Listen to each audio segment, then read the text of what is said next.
Here, I'm going to say what's up in the chat. I'm going to walk you guys through some really big news because what I think is happening in New York right now is going to be happening in Los Angeles and San Francisco and Chicago and Seattle and a lot of blue cities throughout America. I think it's very important to pay attention to these trends so that way you can make smart financial decisions ahead of time.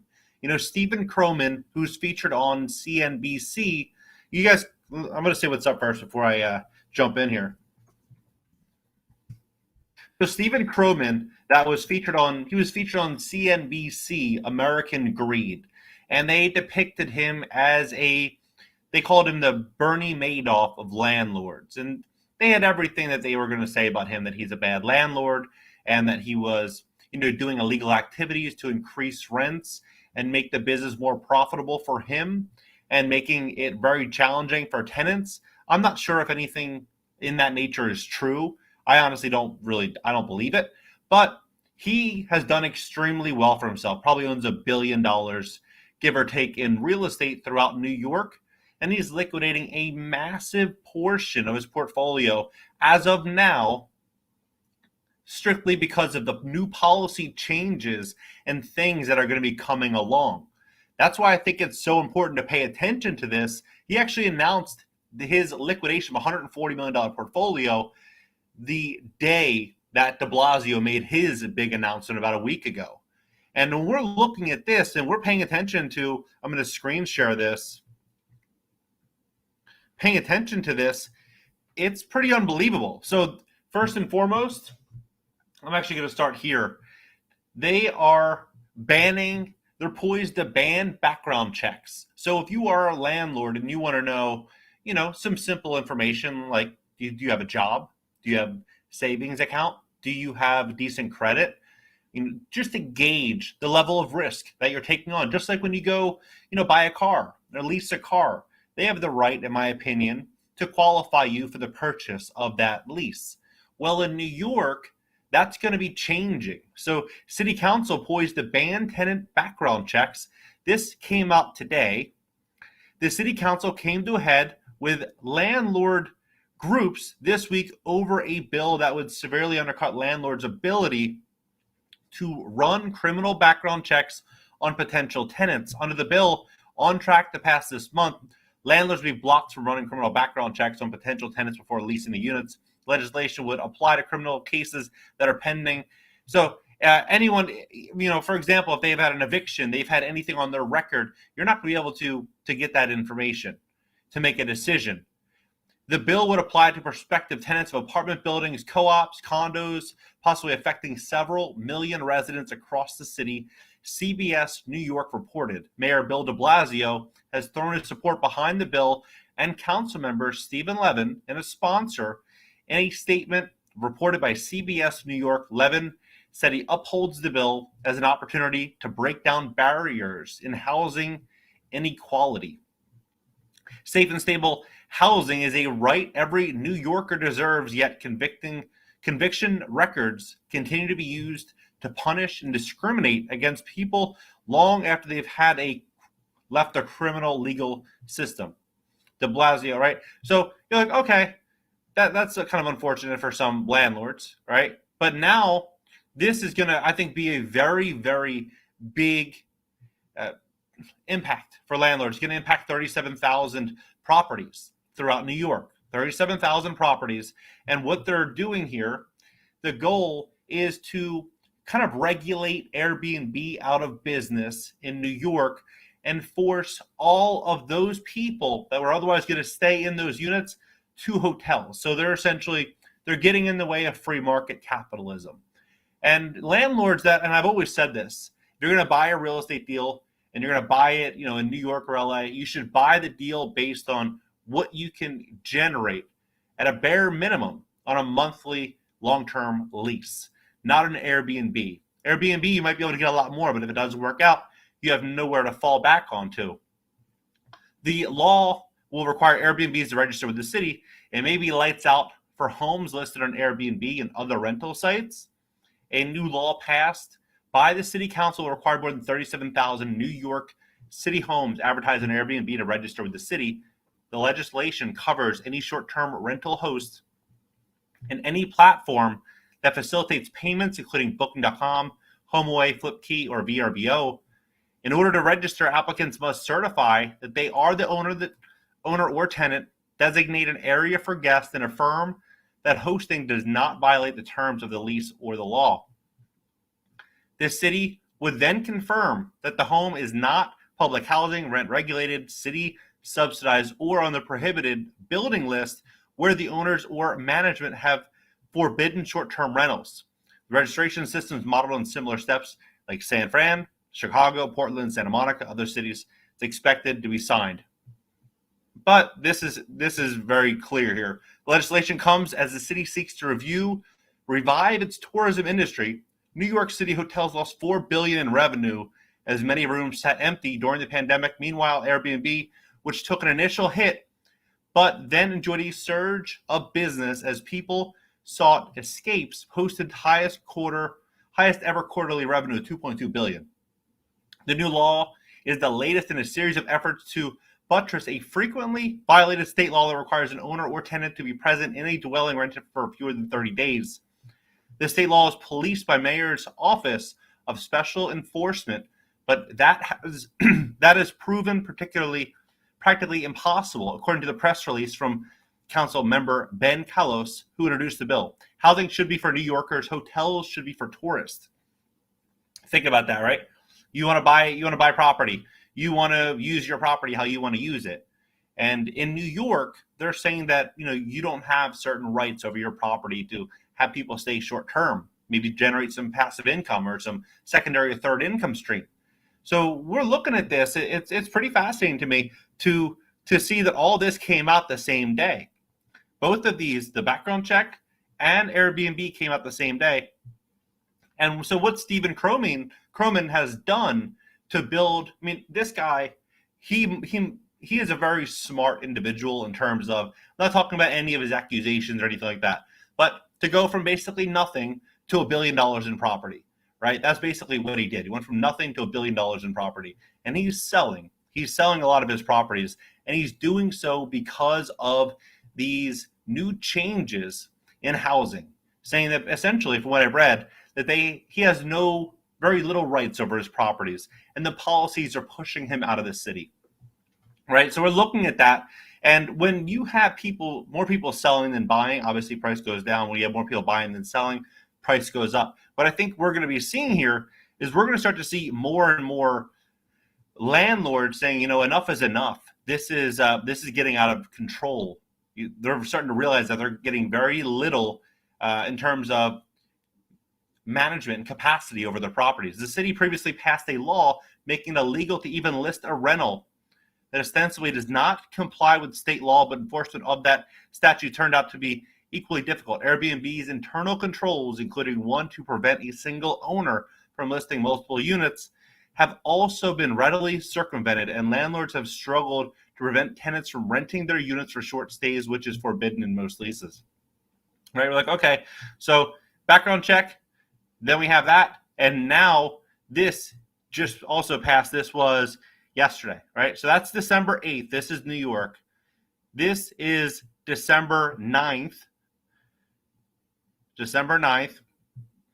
And this is also December 9th. So we're just seeing like the actual progression here, December 9th. Within 24 hours, all three of these new measures have changed. I'm a very big advocate, by the way. I love games and Monopoly and those games, but I'm a very big advocate of playing a game when I know the rules to the game. When you know the rules to the game, you can position yourself to win. When you don't know the rules to the game, like a lot of landlords right now in New York, they are essentially, they can have the rules changed on them to where they have no longer a competitive advantage over their properties, their management, the income from these properties, and what they can and cannot do with those assets. When those things change and it becomes more favorable not to operate those assets, we're going to start to see, I think, a lot more people selling, especially when we have the court system so backed up. It's going to be very challenging, I think, for even landlords to get legal justice. New buildings must go electric under the city council deal, right? And the shorter buildings, the small buildings, they're facing this mandate by 2024. So that's like a 2 years, not even. It's like a year, depending on where in 2024, right? But taller ones, they get till 2027. The city council is poised to ban the use of gas in new buildings, requiring most to use electricity-powered heat and hot water.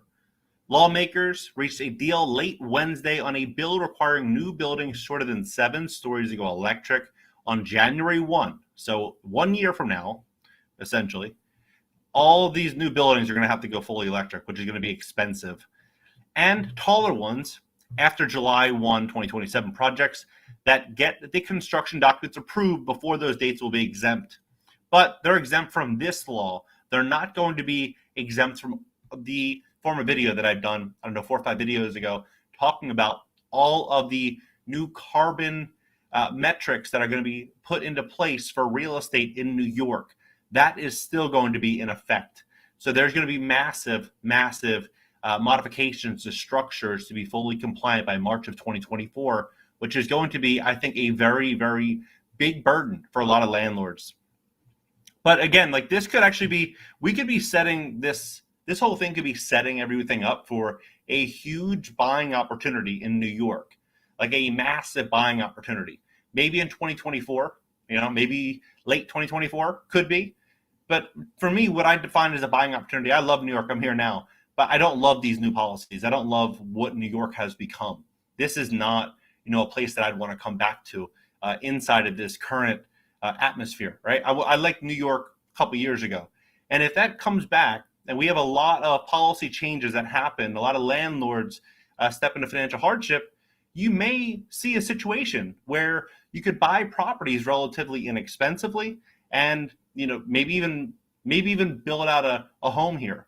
It doesn't seem realistic today for me, but who knows what 2 years can bring. We've seen what the last 2 years have brought. No one would have predicted that. So we'll see where this goes. I think these policy changes will be very challenging for a lot of landlords to hold on to.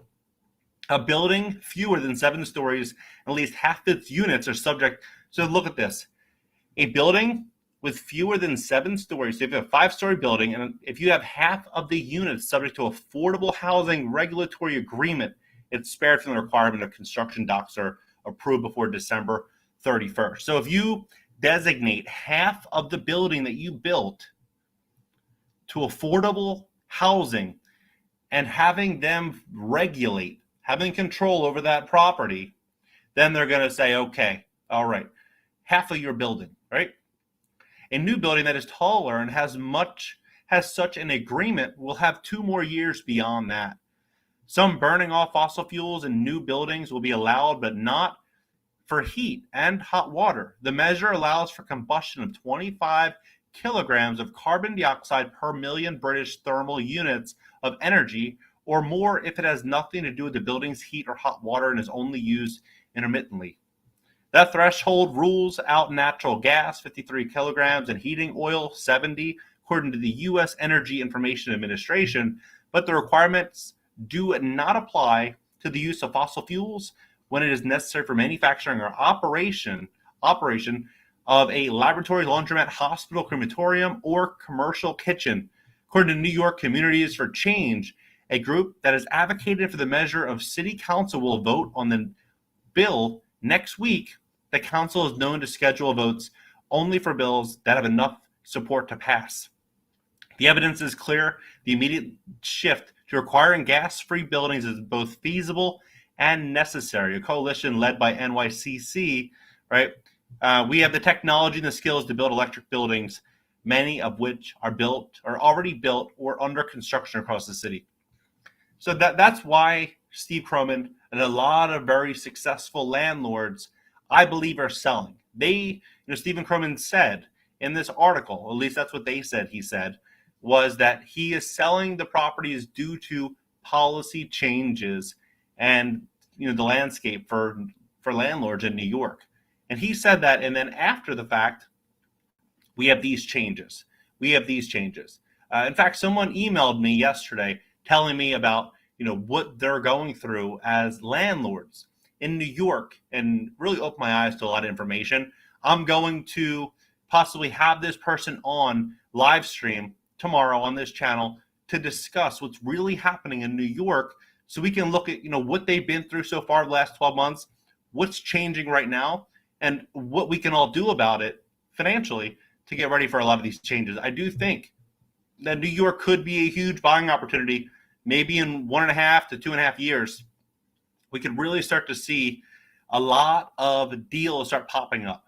I really do believe that if we see a complete 180 in certain areas, but we could see some big opportunities come up in New York. What do you guys think about this? Sounds like an amazing time to buy. Yep. Yeah, I think that most people aren't aware of that yet, Jason.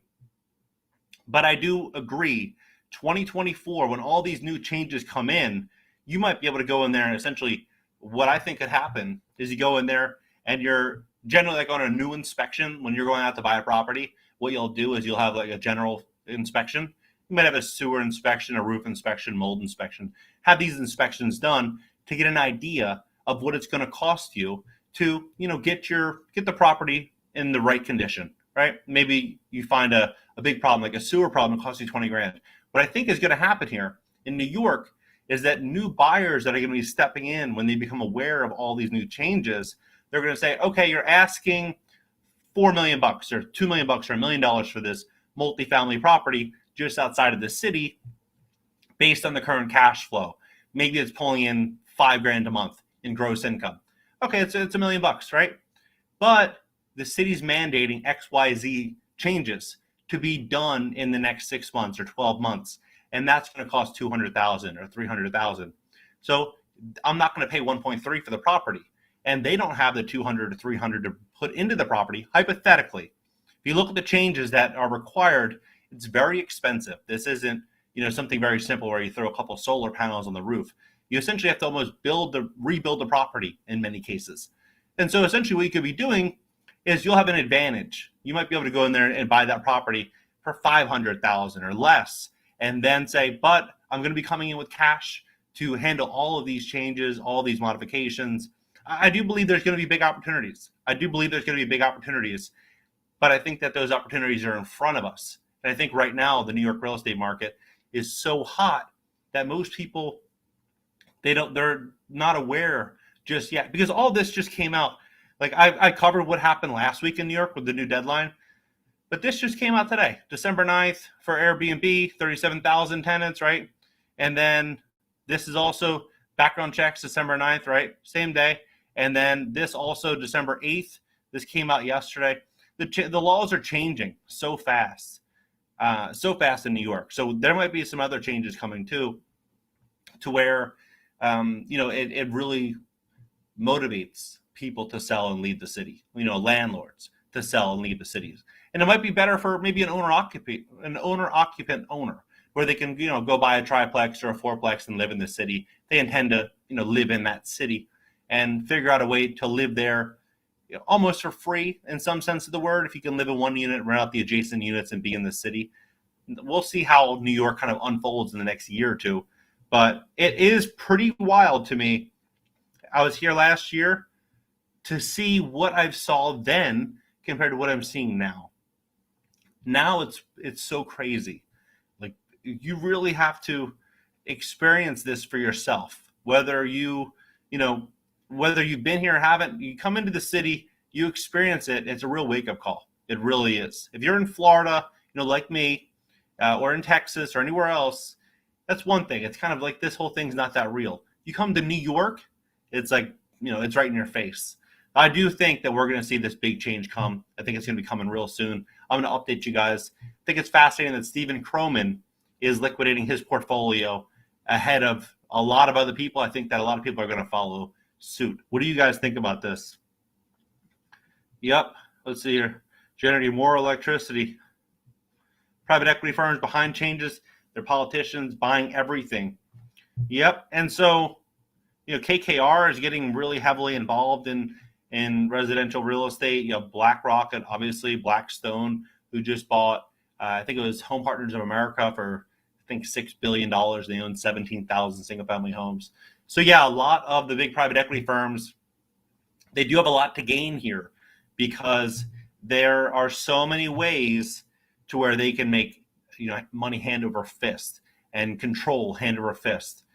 Much more so than what we've seen in 2008, because 2008 there was a financial crash in the mortgage market and the debt market, but it's a little bit different when policies completely change on the brink of debt levels that we've never seen in America. So I think that they're positioned well to dominate over the next couple of years. Steven Schwarzman, the founder of Blackstone, came out and said, "You want to know where the stimulus money is going? It's going to private equity firms." That's what he's saying. Let's see here. So I wonder if they're going to pay for all this. Everyone's running. Anyways, trying to allow foreign nationals. Yeah, I heard about that. Yeah, some huge changes coming in. Also requires a lot of copper mining. Yep. And they will price everyone out. The islands do good. We can all move to Florida.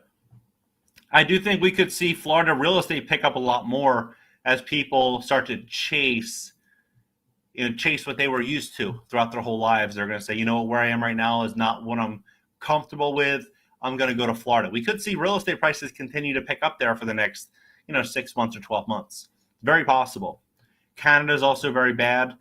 Yeah, I heard some big changes coming to Canada as well as the real estate market. Everything's over asking. A regular landlord will be priced out. We'll see. I do believe that it's going to be harder for the everyday landlord, but I do also believe that we're stepping into a massive wealth transfer right now. So if you're thinking about starting a business or, there's so many opportunities right now because every traditional business is being tested to the brink. Every traditional business. And businesses are going to have to go online. So if you get ahead of the trend and you build out an offer, a product, a service, you build something out that's going to create massive value, you're paid based on the value you create for society. So I do believe there's going to be endless opportunity for people right now. And then you can just reallocate the capital from that company into hard assets. So I do believe there's big opportunity. There will definitely be a huge shock in the New York real estate market as they start pushing forward all of these new policies. I'll catch you guys on the next live stream. Hit the notification bell to join and